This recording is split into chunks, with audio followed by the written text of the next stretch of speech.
Olá, bem-vindo ao Fixamos, eu sou a Blanche e hoje a gente vai falar sobre um tema que eu nunca falei antes aqui no canal, que é a literatura infantil. E para falar desse tema, eu trouxe uma convidada especial hoje, que é a Ana Lúcia Vieira de Andrade, autora de A História de Pinta da Lila para Nunca Mais Esquecer. Olá, meu nome é Ana Lúcia, como ela já falou. Esse livro que ela apresentou, A História de Pinta da Lila para Nunca Mais Esquecer, foi o meu primeiro livro infantil. Eu escrevia roteiros, né? Eu tenho dois filmes feitos, eu fiz documentários também, mas essa foi minha estreia como autora de ficção, né? E logo para literatura infantil, mais para infanto-juvenil. Esse livro surgiu de uma necessidade que eu comecei a perceber nas crianças que começavam a se tornar mais velhas e entravam na pré-adolescência. Essas crianças, elas vinham dentro da escola, né, de um padrão de literatura infantil muito diferente do padrão de exigência que elas começavam a ter a partir dos 9, 10 anos na escola. O ensino fundamental 1 trabalhava com a literatura infantil tradicional, né, e o ensino fundamental 2 começava a inserir autores de ficção adulta, e isso eu percebia que gerava um impacto muito grande. Eu percebi isso não como professora, eu sou professora, mas eu não trabalho com ensino fundamental, e eu percebi isso como mãe, né? E acompanhando a minha filha e acompanhando os colegas dela. Eu vi que não havia um tipo de literatura que pudesse fazer essa passagem. Eu me lembro que quando a minha filha passou do Fundamental 1 para o 2, no primeiro ano, que hoje seria, na minha época era o 5º ano, hoje é o 6º ano. E a primeira prova, o primeiro teste que o professor de português aplicou na turma, logo de saída, foi um teste a respeito de uma leitura de um poema do Manuel Bandeira, chamada Balada do Rei das Sereias. Um poema que adapta um pouco a ideia da pequena sereia. Manuel Bandeira trabalhava nesse poema a questão da opressão, né, do pai sobre as filhas, né, que o rei atirava o anel e mandava a filha pegar, e disse às sereias, né, as filhas, vão pegar o meu anel. Aí voltava, agora eu vou atirar grãos de arroz, vocês têm que ir lá pegar, senão vocês vão virar espuma do mar. Virar espuma do mar seria morrer, né? E aí a pergunta, né, as perguntas que o professor fazia no teste, os alunos erravam tudo, e a pergunta final, que valia mais ponto, era o que aconteceu com as sereias ao final do poema, né? As sereias preferiram virar espuma do mar, né? Então elas preferiram morrer a continuar naquela opressão. Foi assim um desastre, todo mundo tirou notas baixíssimas e os pais queriam demitir o professor, porque o professor tinha inserido um texto como aquele, que falava de morte, e eu percebi que a escola não estava errada, porque realmente tinha que passar para esse momento, mas ao mesmo tempo os pais tinham uma certa razão em perceber que os filhos não tinham maturidade para responder aquelas perguntas de uma maneira mais correta, enfim, mais de acordo com as expectativas do professor. Então, eu percebi que, na verdade, havia um vácuo aí, e que eu podia trabalhar com esse vácuo. Aí fiquei gestando esse livro por alguns anos. Então você já vinha escrevendo coisas, você já vinha pesquisando sobre literatura, mas você na verdade nunca tinha escrito um livro infantil, e você viu então uma certa carência de um tipo de literatura infantil que tivesse uma proposta que você está interessada, né? Que é de trazer temas mais complexos, digamos assim, e desenvolver as crianças enquanto leitores de uma literatura mais complexa, né? Você pode falar um pouco mais sobre isso? Sobre a literatura infantil na construção dos leitores? Isso é muito importante, Leilande, porque olha só, o Brasil é um país de escritores. Você falou que você pesquisava sobre literatura, claro, né? Eu sou PhD em literaturas hispânicas, mas sempre trabalhei com dramaturgia, teatro, fiz crítica de teatro. O que acontece é o seguinte, nós somos um país de escritores ou pessoas que desejam escrever, que gostariam de escrever, mas não somos um país de leitores, né? A gente vive essa contradição. E eu acredito que isso acontece porque nós não temos na escola um trabalho bem feito, voltado para a criação do leitor. Isso não é valorizado na escola. Se nós tivéssemos mais leitores, nós teríamos uma qualidade assim muito maior desempenho escolar dos alunos no geral. Não é só em português, literatura, eles teriam um desempenho muito melhor em todas as disciplinas, porque a literatura leva você a uma reflexão, a um amadurecimento. Em 2008, eu me candidatei a uma vaga como professora. Como eu tenho PhD por universidade norte-americana, né, eu procurei me candidatar a cargos de professora na América do Norte. Em 2008, eu me candidatei a um cargo na Universidade da Califórnia. E nesse momento eu pensei, se eu conseguir essa vaga, eu tinha uma filha pequena, né? Como é que eu vou fazer? Onde eu vou botar minha filha? Que escola? Comecei a fazer logo todo o plano, né? E eu percebi o seguinte, as escolas tinham uma carga horária para literatura, teatro, assim, enorme. Teatro, então, era uma carga horária muito maior. Aqui no Brasil, estudar literatura para um certo setor da classe média, estudar é perder tempo, entendeu? Você vai estudar alguma coisa que não vai dar dinheiro, isso não vai trazer nada de bom para você. Não, mas traz muita coisa de bom, né? Você acaba se comunicando mais com outras pessoas, interagindo mais com outras pessoas, você começa a fazer reflexões que você não faria antes sem ter lido aquilo, você tem uma chance de crescer individualmente, de amadurecer, né? E a proposta do meu livro é essa, né? É pegar essa criança que ainda não é um leitor. Por que não é? Porque a nossa literatura infantil, que é muito boa, é uma literatura voltada para a apresentação de questões, assim, de uma maneira muito clara, muito explícita, né? Então você tem ótimos livros, mas os livros são voltados para, vamos conviver com uma criança que tem problema X, que tem o problema Y. Aí faz uma história, como aquela criança vai na escola, conviver com as outras, né? Então, quer dizer, você tem um tema e todas as coisas partem daquele tema e se encaminham para um final que também é só em torno daquela ideia, etc. Então, isso, na minha opinião, é uma coisa que dificulta o aparecimento do leitor de ficção adulta, né? O futuro leitor de ficção adulta. Por quê? Porque o leitor de ficção adulta precisa lidar com textos que têm uma gama muito variada de propostas, de temas, e o leitor vai se pegando nas coisas e vai sendo levado, vai sendo levado, não vai ser levado pela mão, entende? Ele vai ser levado pelo turbilhão. É isso que eu acho, entendeu?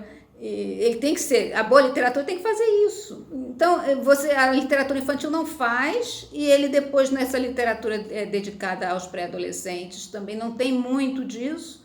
E aí, quando ele chega à fase mais adulta, ele pega um texto de ficção e não consegue, porque ele ainda está naquele mundo em que ele era levado pela mãozinha. Então, tem que haver essa ruptura, mas essa ruptura tem que ser feita de uma maneira prazerosa. Então, isso não é uma tarefa fácil. Eu me propus a fazer uma coisa meio difícil, mas é necessário fazer, porque se a gente conseguir que uma criança tenha prazer com essa leitura e que ela continue buscando se alimentar com textos mais densos, e isso vai ser ótimo para todos nós escritores, para todos que escrevem, porque nós vamos ter um leitor amadurecido, um leitor que também vai nos exigir.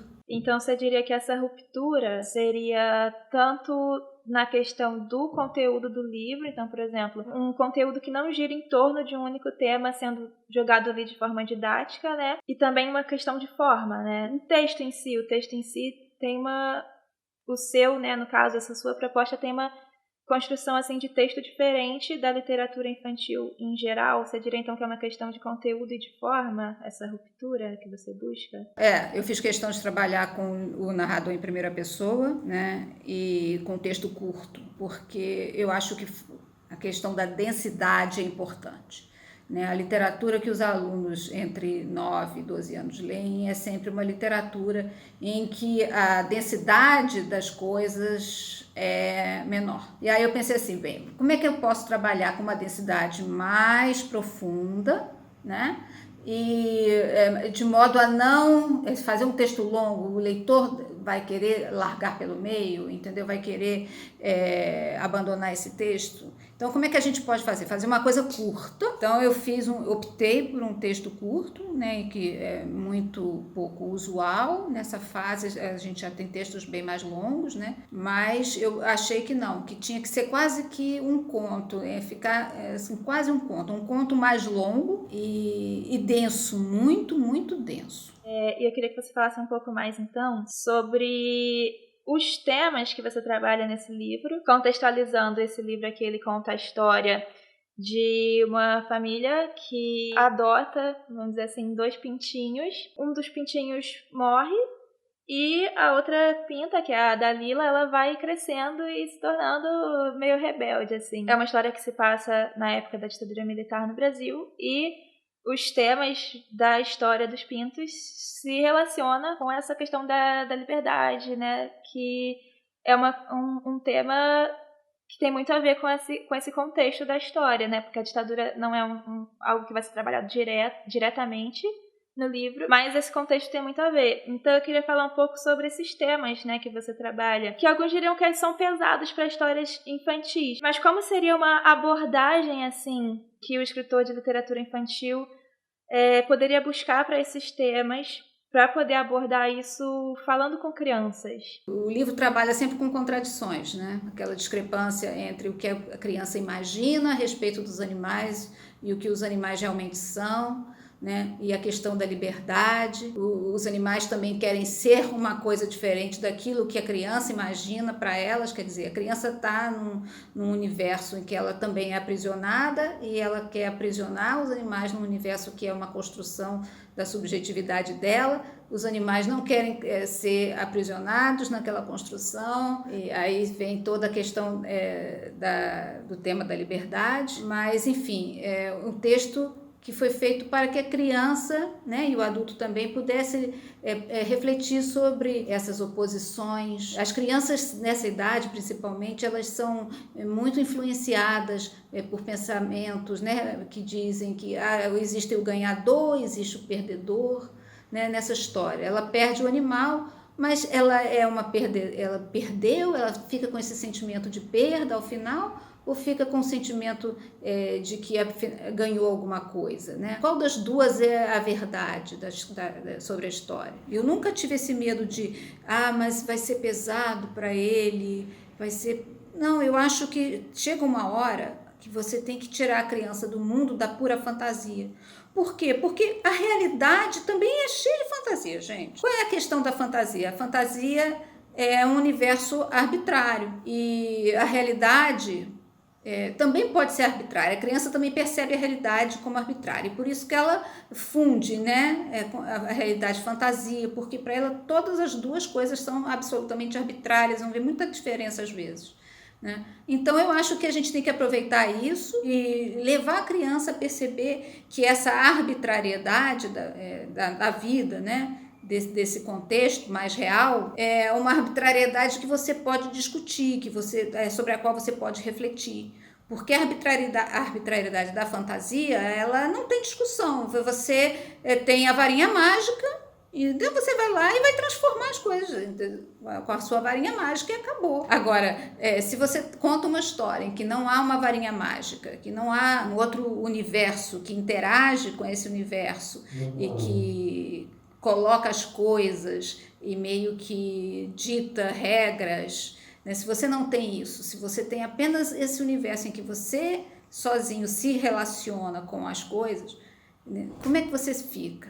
Né? Você tem que saber lidar com isso, né? Vamos ensinar o leitor também a lidar com isso. Então você pode trabalhar com a realidade, assim, mais próxima de como nós a percebemos, porque a criança vai continuar, de uma certa maneira, percebendo alguma fantasia naquilo. E eu acho que você pode trabalhar, sim, esses temas, né? Porque, na verdade, esses temas são eternos, né? Se você for parar para pensar nessas grandes histórias infantis, o que você tem? Você tem o sofrimento, você tem dor também, né? Sabe o que eu estava outro dia pensando nisso, que as pessoas ficam me cobrando, né?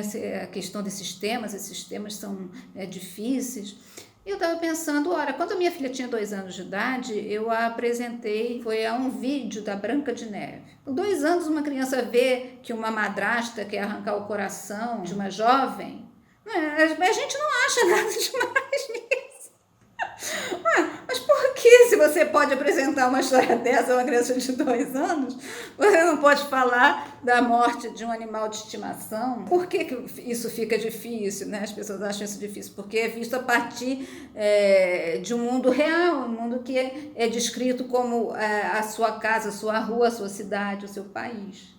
E ali não, num mundo de faz de conta, supõe-se. Mas esse mundo de faz de conta está apresentando o quê? Está apresentando a inveja, está apresentando temas duros, entendeu? O ódio, a inveja. E em relação a essa abordagem direta, você diria que o seu texto também tem isso, né? Porque lendo assim, eu vi que tanto na escolha de palavras quanto no ritmo do texto também é algo bem direto, né? O Pintinho morre e aí só fala assim, o Pintinho morreu, a Pinta da Lila tava usando ele pra tentar pular da caixinha onde ela tava, subindo no corpo dele e tal. É um texto também que entrega direto as coisas, né? Sem, vamos dizer, sem eufemismos.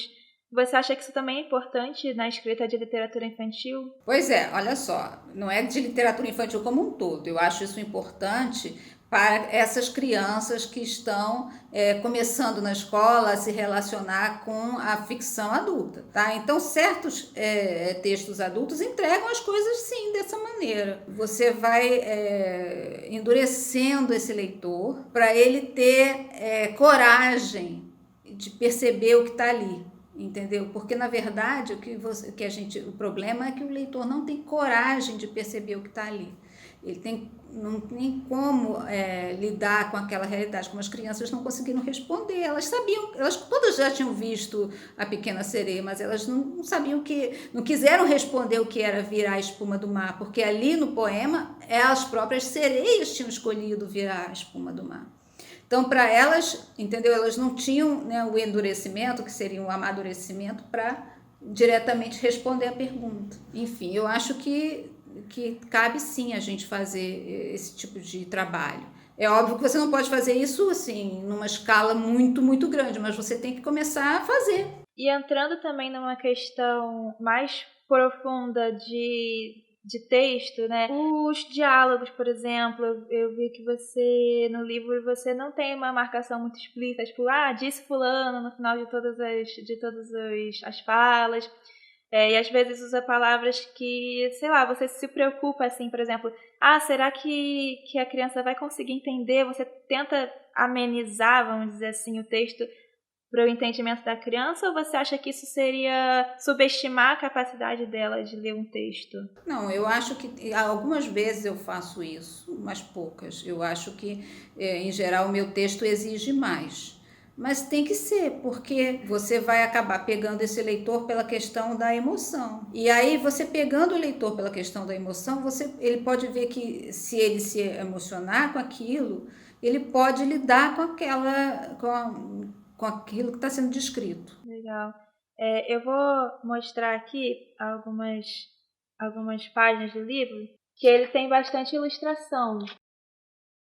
E assim, qual você acha que é a importância da ilustração no livro infantil? Você acha que é necessária no texto infantil, ou ela é um jeito assim que o autor depende do que o autor quer passar, ou depende às vezes do que aquela história trata, ou de qual a idade da criança que aquele livro se destina? Qual você acha que é o papel da ilustração no livro infantil? Se esse texto não tivesse ilustração, eu não sei se seria mais difícil, né? Se menos palatável ainda para a criança. Então eu optei por fazer a ilustração, porque eu achei que isso talvez fosse tornar o produto como um todo mais palatável. E agora eu acho importantíssima a ilustração. Eu acho que é um diálogo com o texto, entendeu? A ilustração, ela dialoga com o texto, complementa o texto. Eu tive uma ilustradora para a qual eu pedi que fizesse